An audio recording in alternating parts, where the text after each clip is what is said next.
Good day friends and welcome. So in this video we are going to be talking about delegated proof of stake. If you get value from this, I hope you come back, subscribe, like and share, turn on your notifications so that I can continue to get content like this. Okay, so let's dive right in. So what is delegated proof of stake? In this comprehensive guide of delegated proof of stake, we're going to talk about this revolutionary consensus mechanism in the blockchain world. In this presentation, we'll explore how DPoS works, its advantages over traditional consensus methods, and why it matters for the future of cryptocurrency. Right? So DPoS is considered by many experts to be a more democratic and efficient evolution of blockchain consensus mechanisms. So whether you're a blockchain enthusiast or you're just getting started in crypto, this presentation will help you to understand this important technology in a fun and accessible way, and I hope you enjoy it. So understanding blockchain consensus. What is consensus? Consensus mechanisms are the protocols that ensures that all nodes in a blockchain network agree on the current state of the distributed ledger. They are essentially the rules that keep everything in sync and secure, that keeps all the computers in the networks in agreement and at peace. Okay, so why does it matter? Without consensus, blockchain networks couldn't function. They wouldn't function. They would never function. They will have no way to agree, because don't forget, it's actually a trustless ecosystem. So they'll have no way to agree on transactions or they want to prevent attacks. So these mechanisms are the heart of blockchain security and decentralization. What is the evolution of consensus? Consensus mechanisms have evolved from resource-intensive proof of work, which is what Bitcoin uses. It has evolved from that to more efficient methods like proof of stake, which is what the likes of Solana uses, if I'm not too wrong, and then delegated proof of stake, which other networks like PoS and TRON and some other ones we'll talk about too actually use. Each of these consensus mechanisms have their unique trade-offs in terms of security, efficiency, and decentralization. I will get into that very soon. Let's talk about proof of work, which is the original consensus. We call this the original consensus because it is what Bitcoin used, which is the first decentralized cryptocurrency. Now, how does it work? It works through the use of miners. So it requires miners to solve complex cryptographic puzzles using specialized hardware. The first to solve it gets to add a block to the chain, and then he receives the reward by receiving newly minted cryptocurrency. If he's on the Bitcoin blockchain, he receives quite a number of Bitcoin. Right. So that's how it works basically. Now the advantage is that it is extremely secure and battle tested. Bitcoin's proof of work have never been successfully compromised at any scale, making it the gold standard for blockchain security. That is why there are some people today, they don't buy anything else apart from Bitcoin. They don't do anything else apart from Bitcoin. They're setting for all of the noise in other blockchains. What are some of the limitations? Extreme energy intensive. Yeah, Bitcoin is said to use energy more than certain countries. In fact, a ton of countries put together doesn't use as much electricity as Bitcoin. But it is what it is. So it has that. And then there's also the expensive hardware requirements, because if you want to be able to confirm transactions, right? If you want to be able to add blocks to the network, you need a ton of miners. A ton, right? In the early days of Bitcoin, you could do that with a laptop, but right now, you need a lot of hardware, right? So that is some of the limitations that it has. And also there's slow transaction processing. 7 transactions per second for Bitcoin was a lot back then, but right now it isn't. This makes Bitcoin transactions somewhat expensive in the real busy market. And also there is limited scalability too, as well as one of its limitations.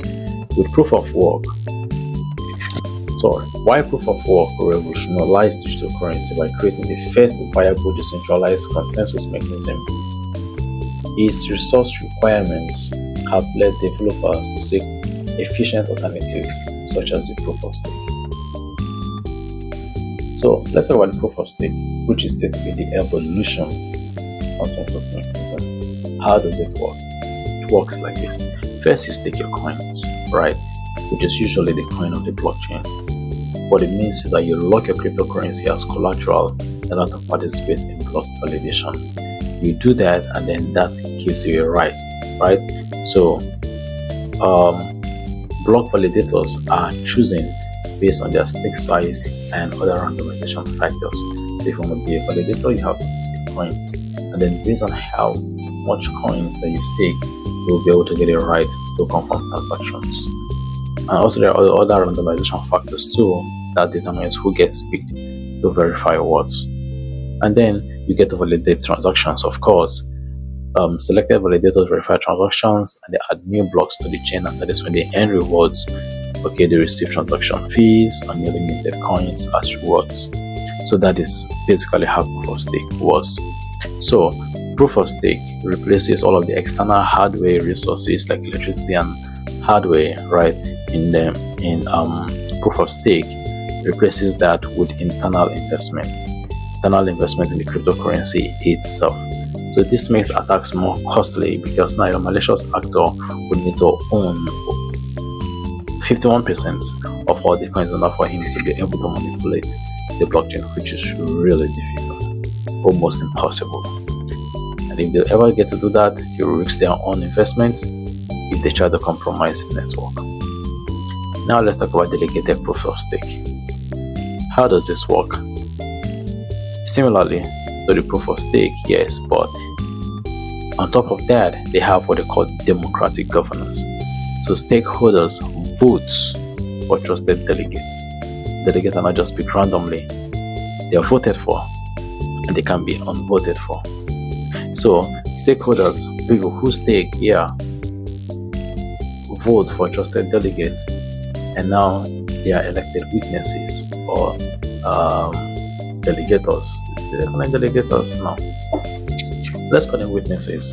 Now, the top voted delegates are those who validate blocks, right?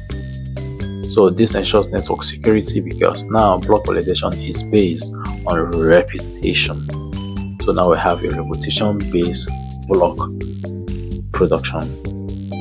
This was developed by Daniel Larimer in 2014. This delegated PoS introduces a democratic voting system to blockchain. Instead of every stakeholder validating transactions, coin holders elect a limited number of trusted delegates who are also called witnesses in order to secure the network on their behalf. This representative system makes decentralized delegated PoS blockchains significantly faster and more scalable than their PoW and PoS counterparts, right? Just like a proof of work counterparts, while still maintaining decentralization through the voting mechanism. Now let's go through again how it works. First, there's a stakeholder voting where everyone who has stakes gets to vote for delegates, right? The voting power is proportional based on the amount of coins that you hold. The more coins you hold, the more staking power you have, right? The more influence your vote has. And then the delegates are selected, or the witnesses. A limited number of these, typically 21 to 101, are elected in order to validate transactions and produce blocks. These delegates often campaign with specific proposals, and sometimes if you agree to the proposals too, you get something back if those proposals are approved and implemented and all of that stuff. And then there's block production.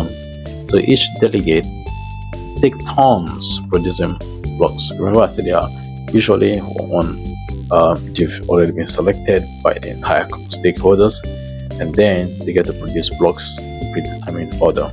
Now this scheduled production makes DPoS incredibly fast and efficient because at any point there is someone who has been assigned to validate the transaction, so it doesn't have to wait for anything computational to happen, right? So there's already someone who has been picked to validate the transactions. And then there's a reward distribution. So usually what delegates do is that when they earn rewards from block production, they often share these rewards with their voters. So this creates an incentive system for good behavior. The beauty of delegated PoS is that it is self-regulatory.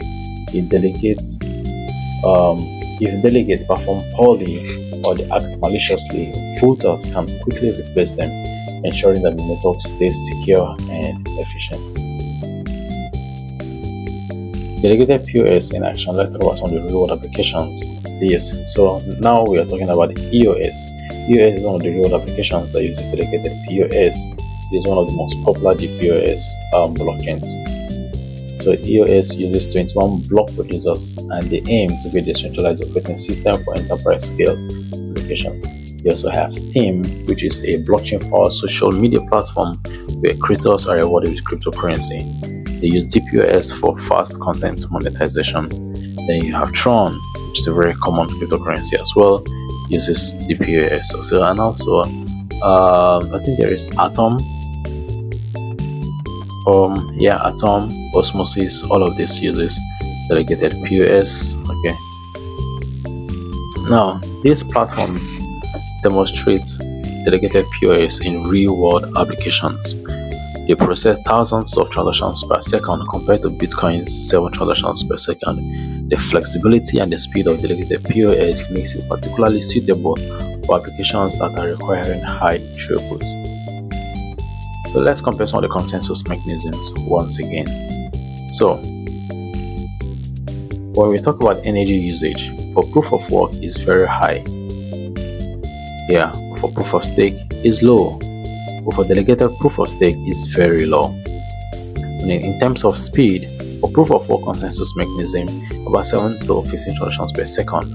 For proof of stake, it goes up to about 50 to 1000. For delegated PoS, we're talking about 1000 4,000 transactions per second, which is pretty good. In terms of decentralization, proof of work is the most decentralized. Proof of stake is medium to high, and delegated PoS is just medium in terms of decentralization. For security, proof of work is very secure. Proof of stake is secure, so it's high. Delegated PoS is still secure but medium high.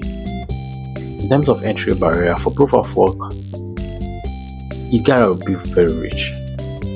So the proof of work, the entry barrier is very high, especially because of the cost of hardware and electricity. But the proof of stake is medium. You have to stake first, right? But for delegated PoS is low because you just gotta get your votes, right? So each consensus mechanism represents a different set of trade-offs. While proof of work offers unmatched security, decentralized proof of stake provides superior speed and efficiency.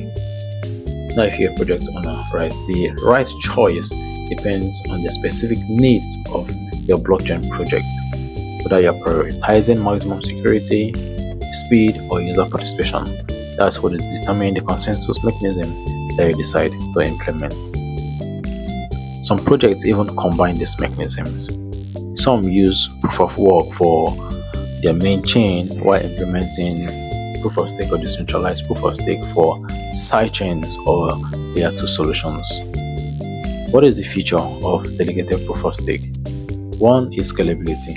As blockchain adoption grows, decentralized PoS offers a viable path to handling millions of transactions without compromising on decentralization.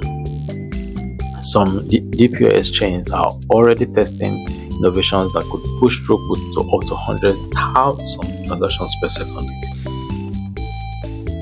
And then you have interoperability. DPoS projects are at the forefront of cross-chain communication. They are building bridges between different chains. This will likely accelerate in the coming years, creating a more connected blockchain ecosystem. Most blockchains that are built on top of DPoS can even swap tokens for each other. Really fantastic. That is what they call interoperability of blockchains. Now there is sustainability. As environmental concerns around cryptocurrency grow with its use of energy and things like that, decentralized PoS energy efficient positions it I don't know if you understand. The fact that delegated PoS is energy efficient, it positions it well for future regulatory environment. Organizations increasingly favor any blockchain solution that is eco-friendly. So this is one of the favorite sales for DPoS. And now we have the governance evolution. Future DPoS systems may incorporate more sophisticated on-chain governance. This allows stakeholders to vote on protocol changes directly. This could create a more resilient and adaptive blockchain systems.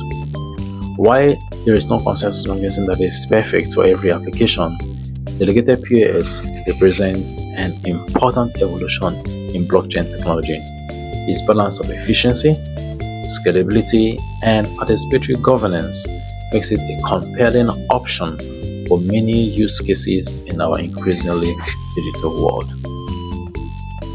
And that is all for this video. I really hope that you got value from this. If you did, I want to appreciate you and thank you for watching. Be sure to like and subscribe for more content like this. And I will see you in the next video.